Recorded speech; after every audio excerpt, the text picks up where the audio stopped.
The New York Times just released a bombshell article on Maine progressive candidate Graham Platner. The article interviewed a couple of his exes where they outlined unsettling behavior, including physical abuse. And let me just say, if you thought that Nazi chest tattoo that he had was bad, oh boy, this is rough. Before I read anything from the article, let me just say, big trigger warning, but here are some quotes from it.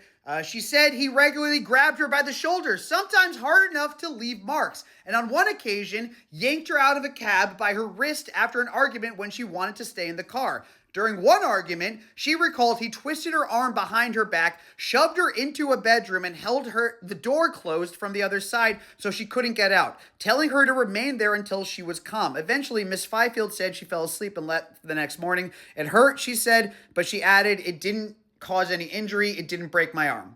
Let me just say before I go into the rest of this, am I shocked that the guy with the Nazi chest tattoo has a problematic history with women? No.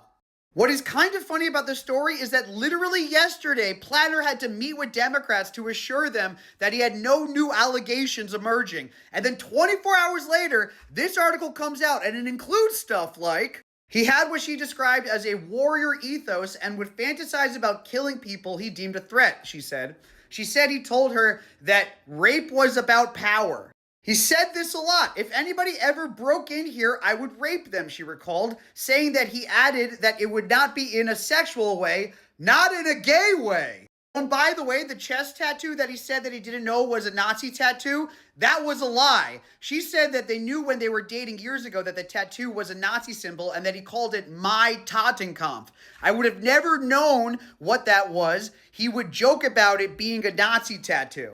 Miss Feifel said he told her that he and other members of his unit selected the tattoo because, quote, they were like a death unit. They were killers, and saw a parallel between their unit and the Nazi SS unit that he used the skull and crossbones image. They literally deliberately selected it because it was relevant to their military unit. The fact that progressives are still supporting this guy is effing insane. The line from progressives cannot be, listen, you can beat your wife, but as long as you don't take AIPAC money, that is totally fine.